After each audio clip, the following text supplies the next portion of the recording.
Some turning points in life announce themselves with lightning and noise. Others arrive quietly, disguised as ordinary moments.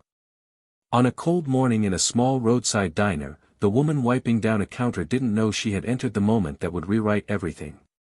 She didn't know the next 60 seconds would carry her out of debt, out of fear, and into a world where the wrong decision could cost billions. But she felt it. A pressure deep inside her chest, the same one people feel when they stand inches from a choice that could lift them or crush them. And it began with a man she didn't recognize at first. A man scribbling numbers on a napkin with the kind of calm that comes from wealth so vast it rarely has consequences. She didn't know his name. She didn't know his reputation. She only knew the numbers in front of him were wrong. Before we go deeper, let us know in the comments where you're watching from. We'd love to hear from you. And if you're new here, click on the subscribe button so you never miss any of our upcoming videos. She had two options: stay quiet, or speak. And speaking meant risking everything. Before we dive deeper, let us know in the comments where you're watching from. We'd love to hear from you, and if you're new here, click on the subscribe button so you never miss any of our upcoming videos. Rose Barn woke up each morning with the same quiet dread pressing against her ribs. It wasn't dramatic. It wasn't loud. It was familiar. A slow tightening that reminded her she was running out of time and money.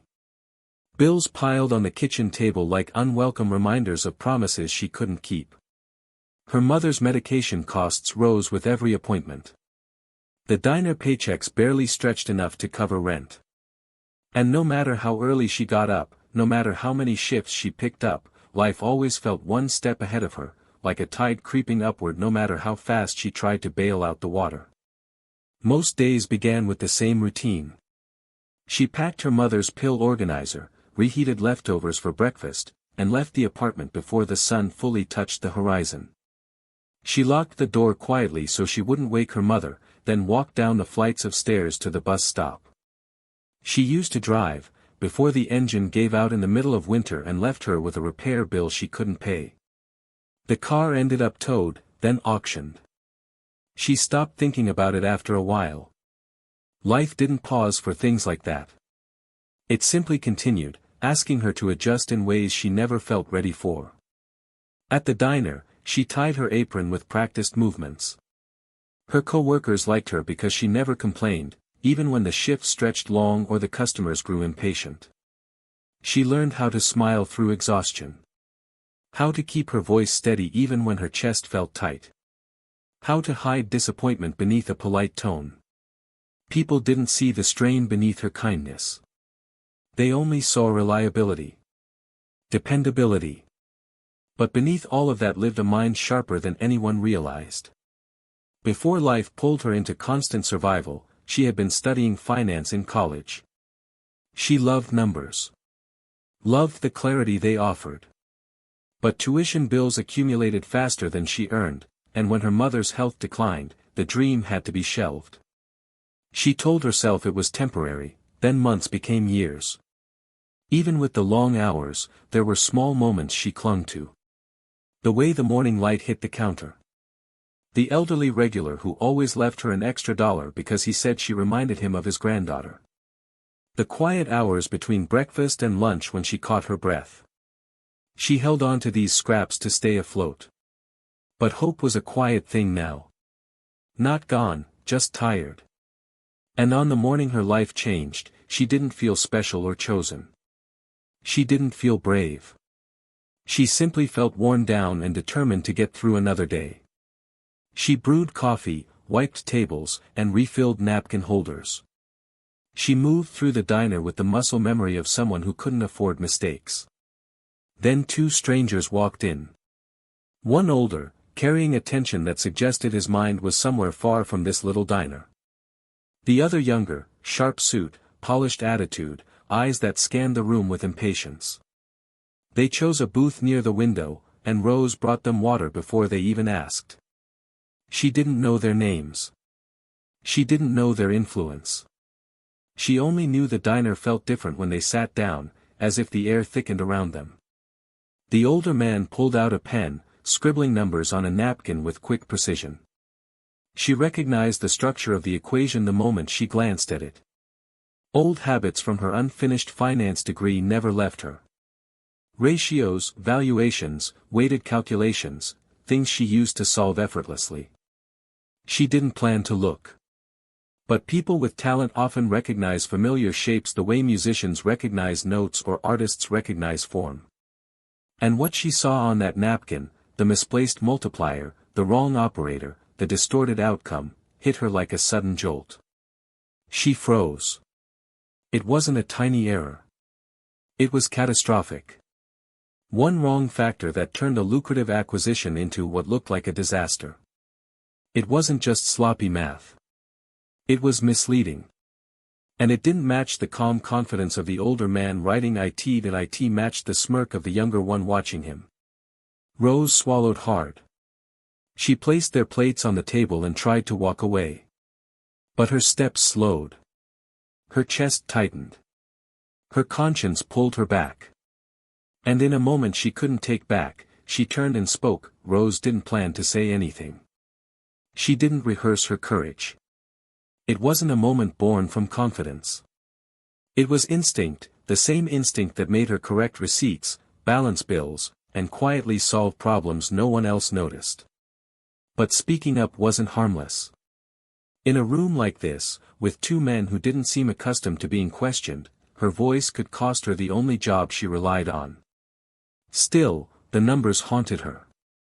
The wrong value shouted louder in her mind than the fear of consequences. She took one step back toward their table, her breath unsteady, her palms damp, her heart pushing against her ribs like it wanted to escape. She told herself to stay silent. But silence felt like betrayal, not of them, but of herself. So she pointed to the napkin and said the words she couldn't pull back once released. The younger man's expression shifted instantly, narrowing with irritation. The older one froze completely. For a moment, the diner fell into an odd stillness, as if everyone sensed something shifting. Rose felt her stomach tighten, but she pushed through the fear and explained the calculation calmly, focusing only on the truth she saw. She wasn't trying to embarrass them. She wasn't trying to prove herself. She was trying to stop a mistake so large it felt physically painful to ignore. The younger man bristled, clearly insulted. But the older man examined the napkin again, processing what she said with surprising patience. When he finally looked at her, the intensity in his eyes made her chest tighten. He wasn't annoyed. He wasn't confused. He was studying her, not just her words, but her awareness, her precision. And when he asked her name, his voice held a calm seriousness that felt heavier than the air around them. She told him, still unsure whether she had just saved or destroyed her day. He didn't respond with a compliment or a reprimand. Instead, he rose from his seat, placed cash on the table, and gave an instruction that left the entire diner startled. He told her to get her things. She was leaving with him. Rose's co-workers stared, unsure whether she was being promoted or kidnapped. She didn't know either. But she gathered her coat, stepped outside, and found a sleek car waiting. The younger man held the front door, offering her a look that wasn't quite anger but carried something heavy, fear mixed with resentment. She sat in the back seat, her hands gripping her coat tightly as the car pulled away. The diner disappeared behind her, shrinking in the rear mirror, replaced by towering buildings and an unfamiliar world she never imagined entering. The ride stretched in tense silence. She didn't ask questions. She wasn't sure she wanted answers yet. She observed the older man's posture, the way he held his phone, the quiet calculation in his eyes. He didn't look like someone making impulsive decisions. He looked like someone who knew exactly what to do next, and she couldn't shake the feeling that her life had just been swept into the momentum of something much larger than a diner miscalculation. When the car stopped, the building in front of them felt impossibly tall. She followed him through revolving doors, past security desks and polished floors that reflected their footsteps with quiet authority. They entered an office perched high above the city, a place built from glass and silence. She stood there, feeling small yet strangely grounded. The older man didn't ease her nerves. He went straight to the point. He asked her to explain exactly why she corrected the equation. Rose took a deep breath, steadying herself, and laid out the logic step by step. She spoke like someone who had once belonged in classrooms discussing valuations, someone who lost her academic path but not her understanding. As she spoke, the younger man stood by the wall, increasingly tense. The older man asked him to respond. He couldn't. His explanation faltered, his excuses cracked, and his confidence dissolved under the weight of Rose's clarity. And then the truth came out. The numbers weren't the older man's, they were the younger man's. And the mistake wasn't a mistake. It was intentional. A small crack in a larger pattern the older man had been watching for months. Rose didn't know she had stepped into the center of an investigation already unfolding behind closed doors. She didn't know she had exposed a leak that reached further than either of them expected. The older man dismissed the younger associate with a firm finality. The air shifted as the door closed behind him. Then something unexpected happened. Instead of demanding an explanation from Rose or questioning her motives, he asked her if she wanted a job. Not as a waitress. Not as an assistant. As a consultant. Someone who would analyze internal discrepancies and help him uncover the truth behind the leaks plaguing the company. Her breath caught. The offer felt unreal, almost like a temptation she shouldn't trust. But he wasn't offering a fantasy. He was offering responsibility. A role with weight. She accepted. The next morning, she entered the building wearing a borrowed blazer and shoes slightly too tight. She walked through the halls with the kind of quiet determination that comes from knowing her presence was questioned by almost everyone she passed. Staff whispered. Eyes lingered. Some judged. Others wondered. But Rose stayed focused. The older man introduced her to Lorraine, his longtime assistant. Lorraine's voice was warm, her smile soft, her guidance structured. She explained how the company worked, who handled what, and where Rose would fit. But underneath Lorraine's politeness, Rose sensed something else, an alertness. A subtle awareness that seemed too sharp for a simple assistant. Rose's office was small but sleek, with glass walls and a view she wasn't sure she deserved. She sat at her desk, opened her laptop, and began combing through data. File access logs, email trails, timestamps, pieces of a puzzle she didn't yet understand. She noticed patterns that didn't match the workflow. Gaps that felt too deliberate.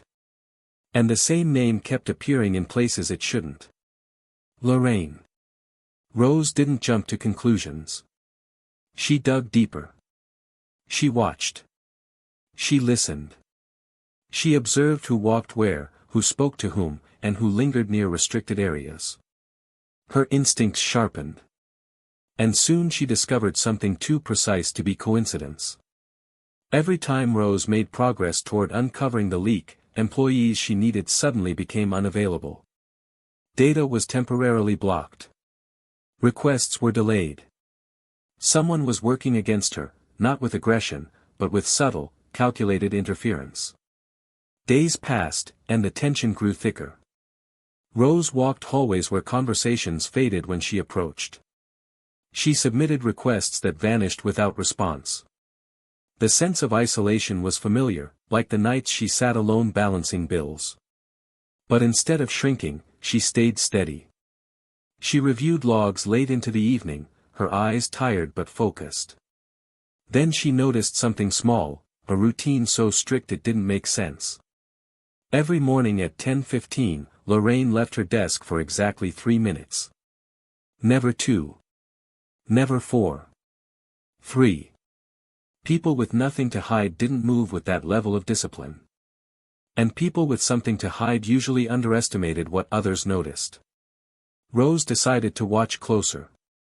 That simple decision, the same kind of instinct that made her correct the napkin, pulled her deeper into the truth than she expected.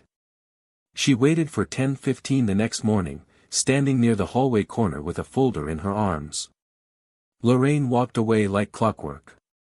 Rose's heart raced. Her palms were damp again, just like at the diner. Courage wasn't comfortable. It wasn't smooth. It pulsed through fear. And she stepped toward Lorraine's desk with quiet urgency. She created a small deterrent on the walkway to slow Lorraine's return, nothing harmful, just enough to buy seconds. Then she ducked into the workspace and reached under the desk. Her hand brushed a purse tucked neatly on a hook.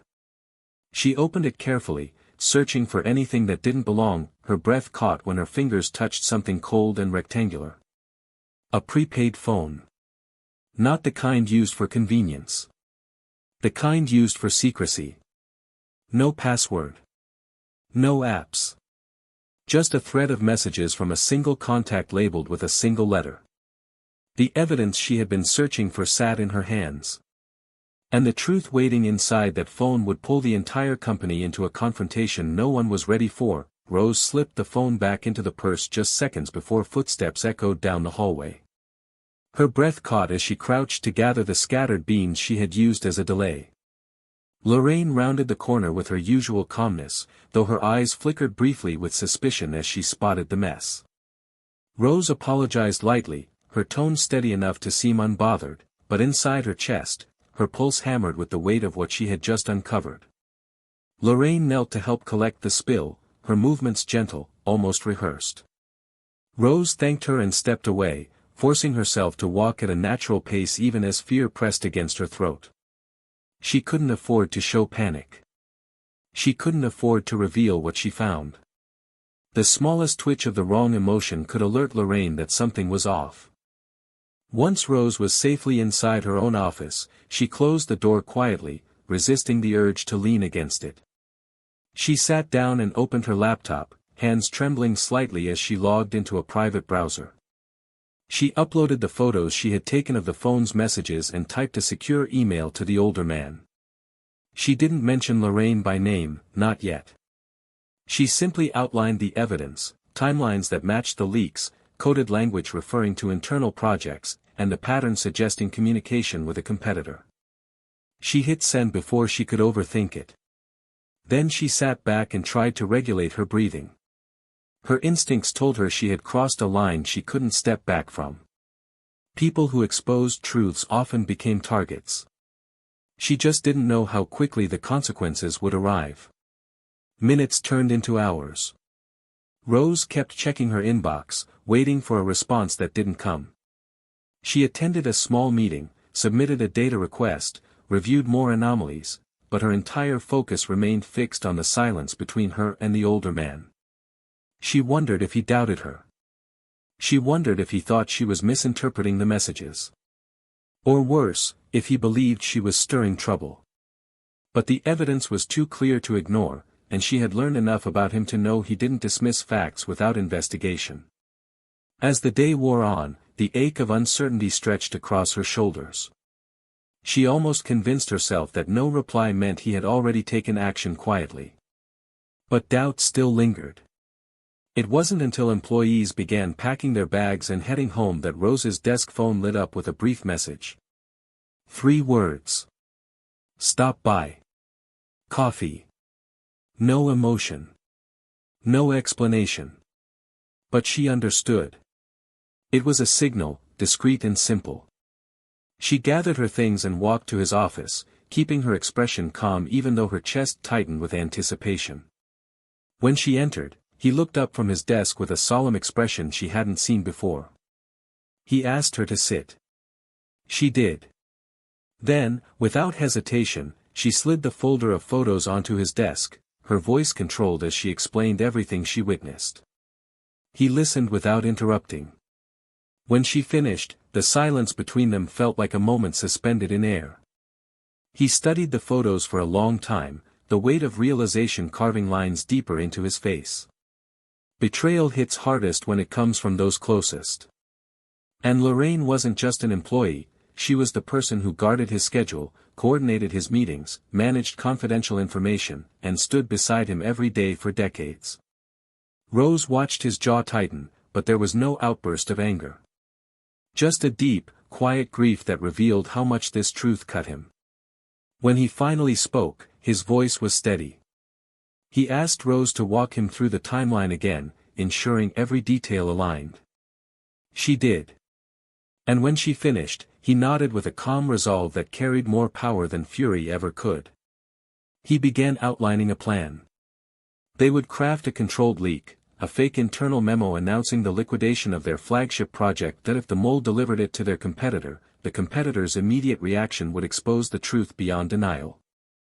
Rose listened as he typed the memo with careful detail, embedding language that mirrored legitimate financial documents.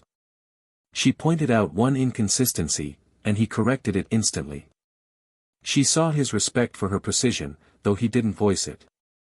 Once the memo was complete, he printed it, sealed it in an official folder, and handed it to her for review. She checked the numbers twice. It was flawless, convincing enough to panic any investor, dangerous enough to ignite immediate action from anyone with insider motives. They decided the memo would be planted during a staged moment of frustration. Tomorrow morning, he would rehearse a scene where he appeared overwhelmed by projected losses. He would leave the memo in plain sight on his desk, knowing Lorraine's habit of hovering whenever something seemed amiss. Rose could feel her pulse tighten at the thought of how carefully everything needed to unfold. A single misstep could tip Lorraine off. But if executed correctly, the truth would reveal itself with undeniable clarity. After finalizing the plan, he dismissed her for the evening, though his expression carried something deeper: trust. She walked out of his office with a mix of fear and determination swirling inside her. The bus ride home felt longer, her mind running through each step of tomorrow's plan. That night, she sat with her mother at the kitchen table, stirring soup and listening to her recount a story from earlier in the day. Rose smiled, but her thoughts drifted again and again to the burner phone. She knew tomorrow could shift everything. She knew she was stepping into a dangerous moment. But she also understood something important. Courage didn't come from comfort. It came from necessity. And she had lived on necessity for years. When her mother asked if she was all right, Rose nodded and squeezed her hand. She didn't share the truth of what she was facing. Some burdens needed to stay quiet until they resolved. The next morning, Rose arrived early.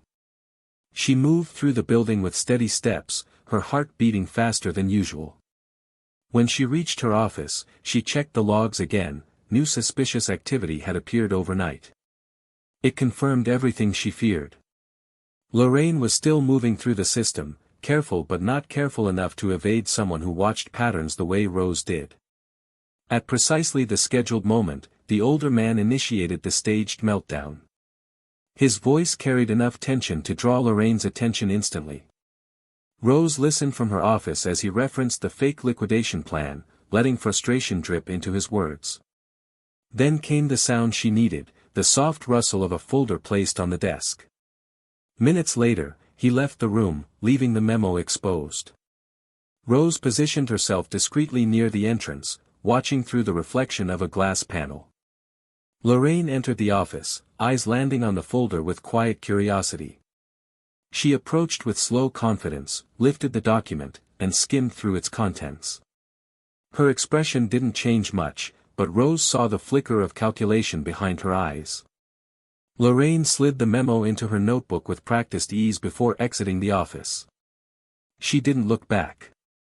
She didn't hesitate. She moved like someone who knew exactly what she had to do. Security followed discreetly as Lorraine walked out of the building and headed toward her usual lunch spot, a quiet restaurant known for its privacy. Rose watched the feed from the older man's office.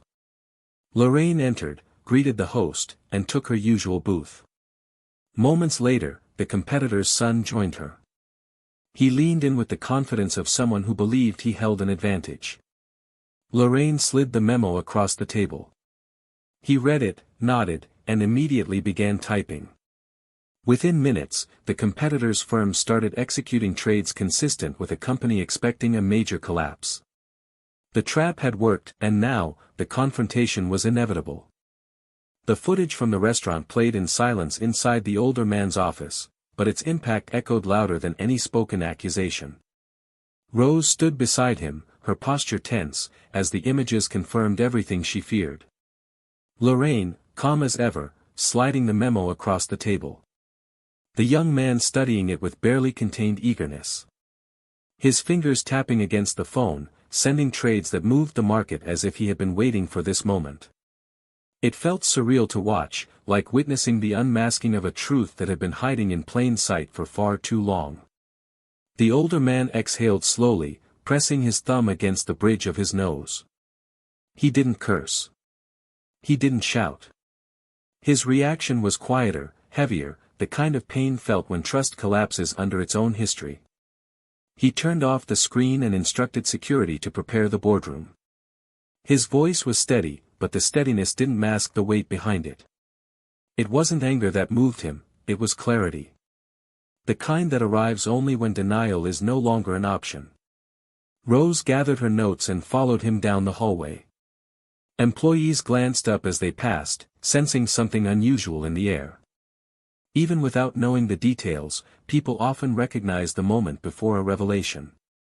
The building felt tense, as if the walls themselves understood that the truth was about to surface after years of being buried under routine and familiarity. When they entered the boardroom, executives were already gathering, flipping through documents, adjusting their ties, tapping on tablets. None of them knew why they had been summoned so urgently.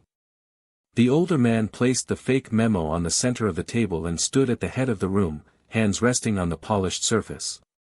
His posture spoke volumes, calm, composed, but carrying an undercurrent of strain only someone who knew him well would recognize. Rose sat off to the side, observing the room with quiet focus.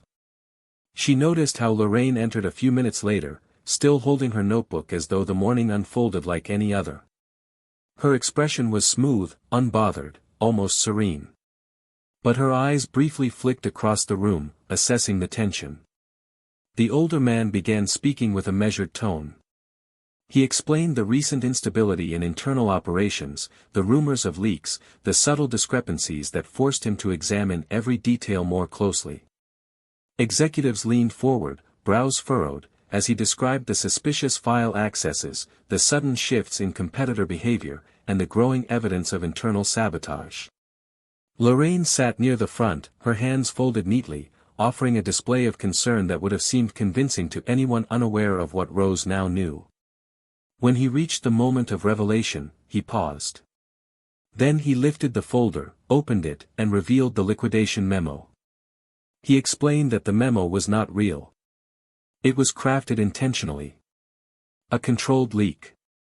A test designed to expose whoever had been passing confidential information to their competitor. Gasps rippled through the room. Confusion mixed with panic as executives exchanged uneasy glances. Then, without warning, he picked up the remote and played the surveillance footage on the large screen. The room fell into stunned silence. Lorraine and the competitor's son appeared in crisp clarity, the memo sliding across the table as clearly as if it happened right in front of them. The young man's eager expression. His rushed typing. His clear acceptance of the memo as genuine. It was impossible to misinterpret. Executives shifted in their seats. Someone whispered under their breath. Another closed his eyes, rubbing his forehead as disbelief washed over him. Lorraine sat frozen, the color slowly draining from her face. For the first time since Rose met her, her composure cracked. She opened her mouth as if to object, but no sound came out. Then, slowly, she stood, her voice wavered as she insisted the footage was taken out of context, that she met with the young man for reasons unrelated to the memo. But the insistence carried no strength. It felt like a fragile wall collapsing under its own weight. The older man didn't raise his voice. He simply explained the timeline again. The fake memo was created that morning. Only one person had access at the time it disappeared. That same person was now visible on camera. And the competitor's immediate trades aligned perfectly with the false information. The evidence formed a chain that wrapped tightly around Lorraine's entire role. She stood still for a long moment, then exhaled with a shudder. Her shoulders dropped, and her eyes lowered. She seemed to know the fight was over. Then came the truth she had kept hidden for decades. Her real last name. Her father's story. The company he built from nothing. The acquisition that stripped it away. The years of bitterness that followed until his death. She described watching him crumble, watching her family fall apart, watching the pieces of her life scatter in ways she never recovered from. She didn't raise her voice. She didn't accuse with fury. She spoke like someone unraveling a wound kept sealed for too long. The board listened in stunned silence. Even the older man stood motionless, absorbing every detail with a deep ache settling into his expression. Her motivation wasn't greed. It was grief. But grief had grown into something far darker, twisting itself into purpose. She joined the company under a new identity. She worked close to the man she blamed. She waited. For 22 years, she waited, preparing, gathering, learning. Until she decided it was time to take everything her father lost and return the pain he carried. When she finished speaking, the room felt impossibly still. Even Rose felt the heaviness of it. Pain, when buried for that long, becomes a map of scars someone lives inside without knowing how to escape. But pain didn't erase the damage. Lorraine had broken trust, jeopardized livelihoods, and manipulated the company from within. The older man finally stepped forward. His voice was softer now, not because he forgave her, but because he felt the weight of understanding. He told her she should have come to him. He would have told her the truth of the acquisition, how her father's debts were deeper than she knew, how he tried to preserve jobs, how the collapse wasn't as cruel as it looked from the outside. But she never gave him the chance. She chose vengeance over clarity. Security entered quietly. Lorraine didn't resist. She closed her notebook, stood straight, and walked out without looking back. As the door shut, the room exhaled together. But the older man remained still, staring at the empty doorway, absorbing the loss of someone he trusted for decades. Rose felt a tug of empathy for him. Betrayal didn't always scream. Sometimes it whispered across years before finally revealing its teeth. When the room cleared, he stayed behind. She approached him gently, offering support without overstepping. He didn't speak for a long moment.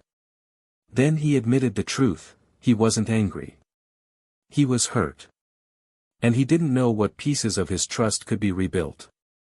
But he thanked her. Not as an employee. As the person who saved his company from collapsing without warning. As the person who saw what he couldn't. She didn't respond with pride. Only quiet steadiness. Because tomorrow, everything would change again. The days that followed carried a strange blend of relief and heaviness. The truth had surfaced, but the cost lingered in the hallways like a quiet echo no one wanted to speak about. The company moved forward with procedural cleanup, security updates, system audits, leadership reshuffles, but beneath the surface, there was a shared sense that something old and foundational had been cut away. Trust had to be rebuilt, not in dramatic sweeps, but in small, careful steps. The older man began restructuring his inner operations, reassigning key duties and creating new protocols to protect sensitive data. He asked Rose to sit beside him in nearly every meeting, reviewing documents, analyzing risks, and offering insights that reshaped decisions before they left the room. Her presence brought stability, not through authority, but through quiet accuracy. She knew how to see the pieces others overlooked, and for the first time, the company rewarded her for it. Rose didn't take this lightly. She understood what the role demanded: constant attention, sharp instincts, and the ability to evaluate information without letting fear distort her judgment. She walked through the building each morning with a mix of confidence and gratitude, aware of how quickly life had shifted but refusing to forget where she started. Her co-workers approached her differently now. Some with respect, some with curiosity, some still guarded. But the difference was this: people now asked for her opinion instead of questioning her presence. They saw the older man's trust in her, and that shifted their own perception. Even so, Rose never let recognition soften her awareness. She stayed observant, committed, grounded in the same determination that helped her survive long before this opportunity appeared. At home, her mother noticed the change too. Rose returned with a lighter expression, even on difficult days. Their apartment slowly transformed from a place of worry into a place of comfort. Medical bills were no longer emergencies. Prescriptions were refilled without hesitation. Rose even replaced the broken lamp in the living room, something she had promised to fix years ago. Small improvements carried deeper meaning when life had once been dominated by scarcity. Her mother often asked if the new job overwhelmed her. Rose always answered honestly, yes, it was demanding, but it made sense to her. Numbers made sense. Patterns made sense. And helping someone who valued her ability made the long hours worth it. Weeks blended into months. Rose's workload deepened, not because she struggled, but because she excelled. The older man often handed her documents hours before a meeting, asking for her assessments without needing to explain what he was looking for. She developed a habit of arriving earlier than most staff, reviewing lists of upcoming tasks while the building was still quiet.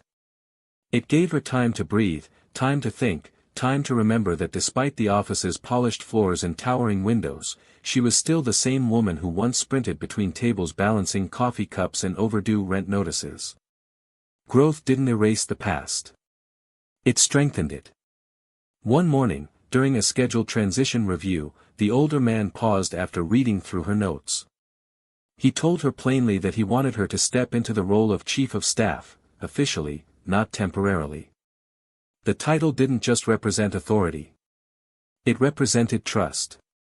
It represented access to information, strategic planning, and decisions that would shape the company's future. Rose felt the same tension she felt the day he first invited her into his office. Except now, she wasn't afraid of failing. She understood the weight of responsibility. She understood the magnitude of the role. And she understood why he chose her, not for convenience, not for symbolism, but because she had proven that her perspective changed outcomes. She accepted with gratitude and humility, promising to uphold the integrity the position demanded. The promotion shook the building more than the investigation had. People didn't whisper out of jealousy but out of surprise. They saw how quickly Rose ascended, but none of them witnessed the countless hours she spent reviewing data, learning the system, and quietly fixing problems before they reached the older man's desk. She earned her place through competence, not shortcuts. And competence has a way of silencing doubts far quicker than explanation. After the new title was announced, she received congratulatory nods in the elevator, small smiles from analysts she once couldn't get meetings with, and handwritten notes from team leads who appreciated her fairness. It felt surreal, but not unearned. To mark the transition, the older man held a private meeting with his closest department heads. He introduced Rose formally, explaining the structure moving forward and the authority she would hold. She stood beside him with her shoulders relaxed, not trying to appear confident, but embodying it naturally. She answered questions clearly, addressed concerns with logic, and outlined plans with efficiency. By the end of the meeting, she was no longer the new consultant or the unknown woman from outside. She was the person everyone was expected to coordinate with. And they accepted it because her presence made sense. In the weeks that followed, Rose stepped into the role fully. She streamlined communication channels, updated reporting procedures, and improved internal transparency. She took initiative without overstepping, balancing respect for existing systems with the courage to suggest improvements. The older man watched her with a sense of quiet relief. For the first time in years, he felt the weight of leadership lessen, not because someone else carried it recklessly, but because Rose carried it with intention. She helped him see blind spots he didn't know he had. She identified risks before they became crises. And as their working rhythm solidified, trust flowed in both directions. Yet even as she grew into her new life, Rose never let the past fade entirely.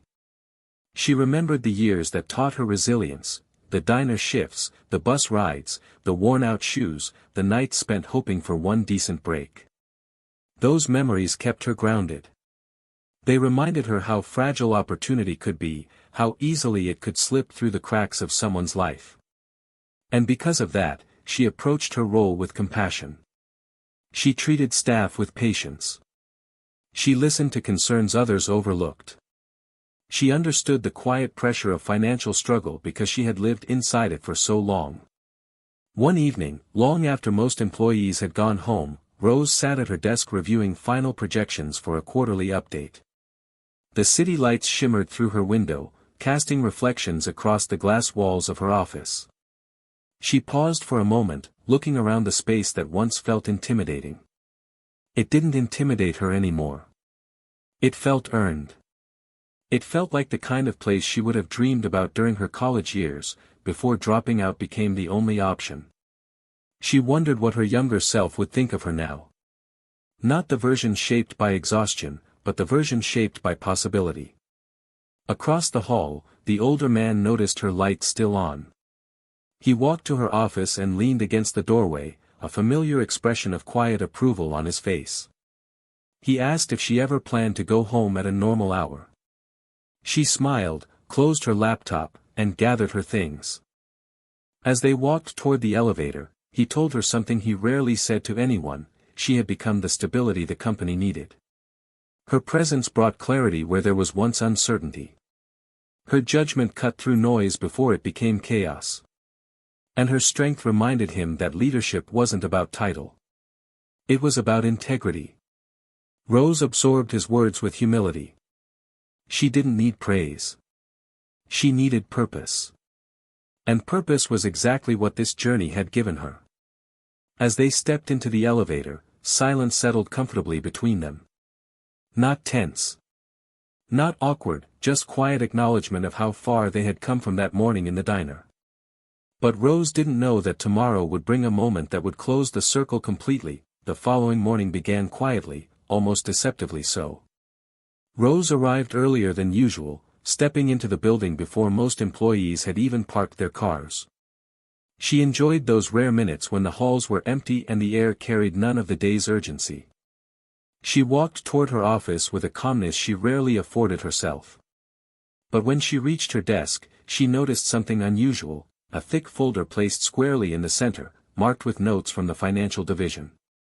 It wasn't scheduled for review until later in the week. She opened it, scanning the contents, and felt a familiar jolt inside her chest. The numbers didn't flow correctly. Revenue projections dipped too sharply. The acquisition valuation seemed inflated. A single coefficient in the amortization schedule pulled the entire equation off balance. It was a subtle misalignment, the kind that only someone with a sharp analytical instinct would catch at a glance. Rose leaned back, eyes narrowing slightly. She reviewed the calculations from top to bottom, tracing the rhythm of the numbers. When she reached the final page, her stomach tightened. The error mirrored the structure of the mistake she corrected months earlier, the moment that sparked everything. It wasn't identical, but the nature of the mistake echoed with uncanny familiarity, almost like a quiet callback from the past. She exhaled deeply, letting the memory settle, standing in a diner, pointing to a napkin, speaking up despite the fear pulsing through her. That moment felt distant now, but this new error pulled the memory forward, placing it beside her like an unspoken reminder of who she was before everything changed. She brought the folder to the older man's office.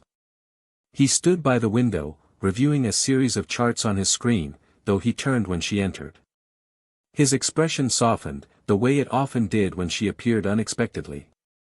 She explained the financial issue with her usual clarity, outlining the ripple effect the miscalculation would create if released without correction. He studied her with a quiet sense of recognition. Not of the error, but of her precision. He walked to his desk, picked up a printed draft of the same report, and placed it beside the folder she brought. The pages aligned almost perfectly, except for the line she pointed out. He asked how she caught it so quickly. Her answer was simple. Because she once lived inside numbers, not meetings. Because she once navigated equations the way others navigated conversations. Because even when life dragged her far from her academic path, the familiarity never left her. The older man nodded, a faint look of pride touching his features. He told her this was why he trusted her. Why he chose her. Not for loyalty alone. For clarity. For instinct. As she prepared to leave his office, he motioned for her to stay. He took a deep breath, the kind someone draws when they're about to reveal something personal. He admitted that the last few months forced him to question everything, his leadership, his judgment, even the way he had evaluated the people closest to him.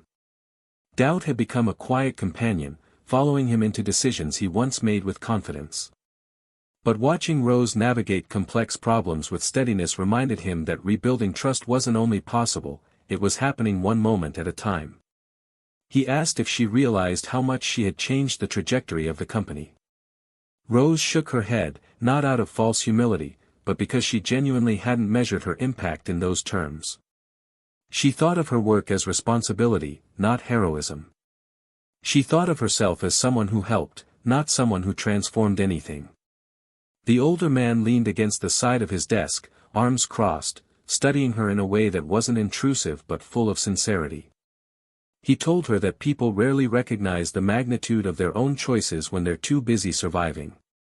His words sank into her quietly. She remembered long nights in the apartment, folding hospital invoices, calculating overdue fees, deciding which bills could wait. She remembered sitting on the diner's back steps during breaks, rubbing her sore feet, wondering if life had simply passed her by. She remembered old dreams, degrees she never earned, internships she never got, opportunities that felt like they belonged to other people. Yet here she stood, in an office high above the city, solving problems that shaped futures she once could never imagine entering. She didn't say much in response. She didn't need to. The moment was understood without explanation. Later that afternoon, Rose met with department heads to review upcoming changes. The atmosphere felt lighter than usual, as if the company had finally regained a sense of rhythm after months of uncertainty. She outlined refined procedures for risk assessment, updated the oversight structure for sensitive projects, and clarified communication channels to prevent bottlenecks. The team paid careful attention, taking notes, asking precise questions, and accepting her guidance without hesitation. Their reactions weren't rooted in obligation, they were rooted in respect. That shift was something she never took for granted. After the meeting, Rose returned to her office and noticed her phone vibrating. It was her mother, asking when she would be home. The sound of her voice softened something inside Rose. She promised she'd be home in a couple of hours. After hanging up, she sat quietly for a moment, reflecting on how gentle life felt compared to the weight it used to hold. Her mother's health had stabilized. Their living conditions improved. The panic that once accompanied every unexpected expense was gone. Stability didn't feel foreign anymore. It felt earned. She decided to finalize the revised financial projections before leaving. She reviewed each section thoroughly, ensuring consistency across every line. As she worked, she noticed the older man standing in her doorway. He didn't announce himself. He simply watched her with a thoughtful expression. She looked up, waiting for him to speak. Instead, he walked in, placed a new folder on her desk, and asked if she would review a potential investment proposal before tomorrow's board review. She nodded and flipped open the folder. As she scanned the opening page, she noticed something that made her pause. The structure of the analysis mirrored the same flawed logic pattern from the morning folder. Not identical, but parallel enough to raise questions. She lifted her eyes and asked if these reports came from the same person. The older man didn't answer directly. Instead, he explained that part of rebuilding the company was identifying who could adapt and who couldn't. Some employees resisted new systems quietly. Some cut corners out of habit. Some lacked the precision required for sensitive operations. And this report gave him clarity about which group the analyst belonged to. He asked for her assessment, whether the analyst could improve or whether this was a sign they weren't equipped for the role. Rose thought carefully before answering. She reviewed the report again, noting the inconsistency. Then she suggested something unexpected. Instead of dismissing the analyst, she recommended retraining. Not because mistakes should be minimized, but because patterns could be corrected with the right guidance. She explained that poor training often disguised itself as incompetence. And someone with potential shouldn't be discarded because they never had the chance to learn properly. The older man listened, then nodded slowly. He agreed. He told her she had a way of seeing people beyond their errors, a perspective he admitted he had lost over the years. Leadership had hardened him. Taught him to make quick decisions with little room for empathy. But Rose reminded him that precision and compassion didn't contradict each other. They strengthened one another. As the evening grew darker outside the office windows, the building quieted once more. Rose gathered her things and headed toward the elevator, feeling the fatigue of the day settling gently across her shoulders. The older man joined her, holding the door open as they stepped inside. On the short ride down, he asked her a simple question, whether she ever thought about returning to school. Her eyes widened slightly. She hadn't considered it seriously.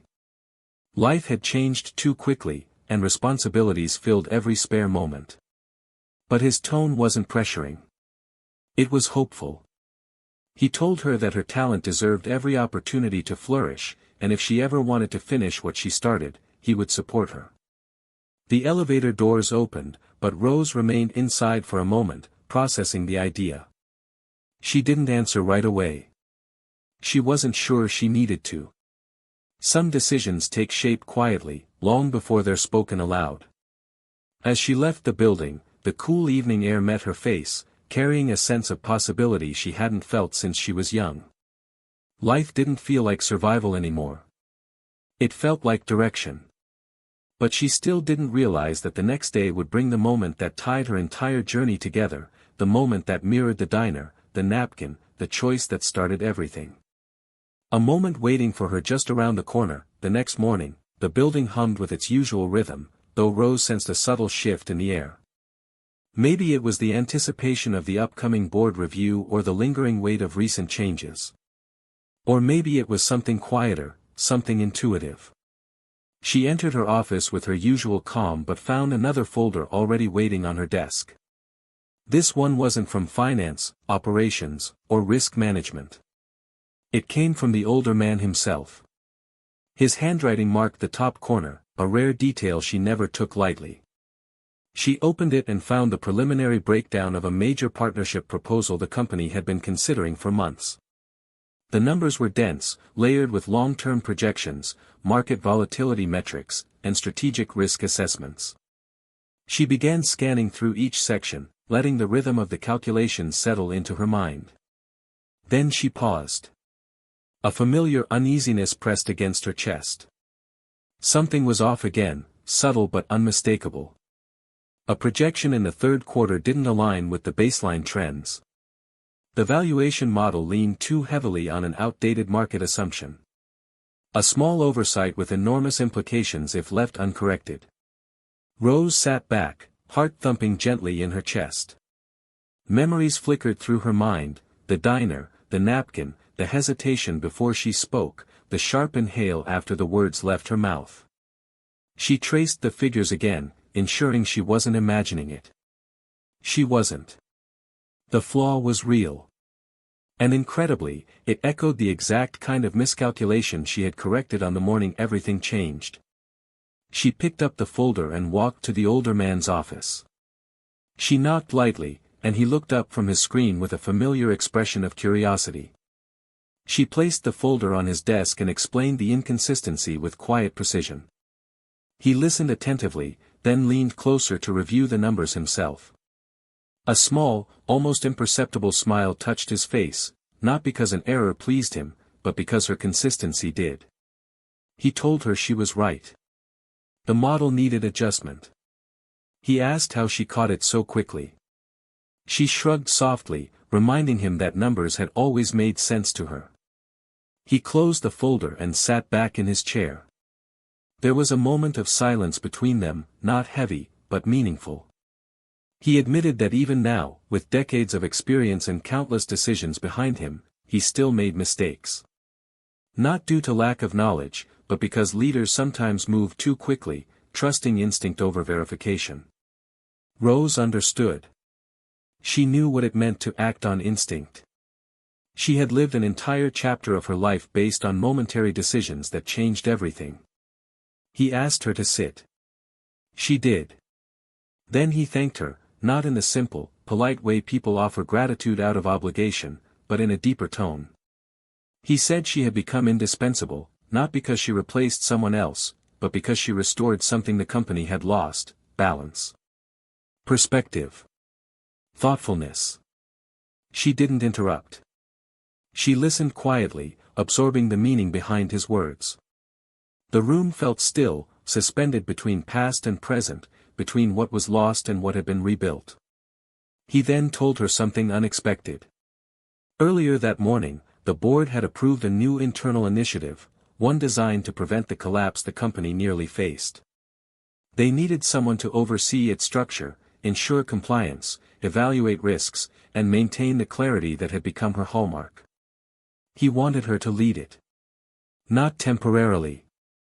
Permanently. The proposal placed her at the core of strategic planning, shaping the company's path forward. Rose felt surprise ripple through her. The responsibility was enormous. But so was the trust he placed in her. She accepted with steady confidence. As the day progressed, Rose reviewed upcoming documents, structured the initiative's launch, and met with department heads to outline expectations. The atmosphere was energetic, almost vibrant, driven by a sense of renewal. The company wasn't merely recovering, it was evolving. And Rose stood at the center of that transformation, not because she sought power, but because she earned it through clarity and unwavering integrity. Later in the afternoon, the older man called her back to his office for one final review before the board session. She took the updated proposal from his desk and read through it again, ensuring every number aligned perfectly. When she reached the end, she paused, brow furrowing gently. She spotted a minor inconsistency between two projection tables, small enough to slip through unnoticed, but significant enough to matter in long-term planning. She pointed it out. For a moment, their eyes met across the desk, and something unspoken passed between them. It was the diner. The napkin. The mistake that started everything. The older man laughed softly, a rare sound she rarely heard. He told her she hadn't changed at all, not where it mattered. She corrected him gently. She said she had changed, but she hadn't forgotten who she was. And in that moment, he realized something as well. The best decisions of his career weren't the ones shaped by experience alone. They were shaped by the moments he trusted someone who saw what he couldn't. When they walked into the boardroom together, staff stood as they entered. Not out of ritual, but out of respect. Rose placed the final version of the proposal on the table, her posture confident but grounded. The older man introduced her as the leader of the new oversight initiative, explaining the critical role she would play. The board responded with approval, admiration, and visible relief. She answered their questions with composure, her voice steady even when the topics grew complex. She no longer felt like the woman rushing through diner aisles with refills. She felt like the woman she always could have been, if life had given her even half a chance. After the meeting ended, the older man stood beside her in the hallway, observing the flow of employees moving through the building. He told her that the company's future looked brighter than ever. And then he added something that stayed with her long after the moment passed: success wasn't about where someone started. It was about what they did when the chance finally found them. As the day faded into evening, Rose prepared to head home. She gathered her things, walked to the elevator, and felt the gentle hum as it descended. When she stepped outside, the cool air brushing against her face, she realized the story had come full circle. Not in dramatic fireworks or grand celebrations, but in quiet continuity. The same kind of continuity that linked the diner to the office. The napkin to the proposal. The mistake she corrected months ago to the future she held now. A single moment transformed her life. A single decision shaped her path.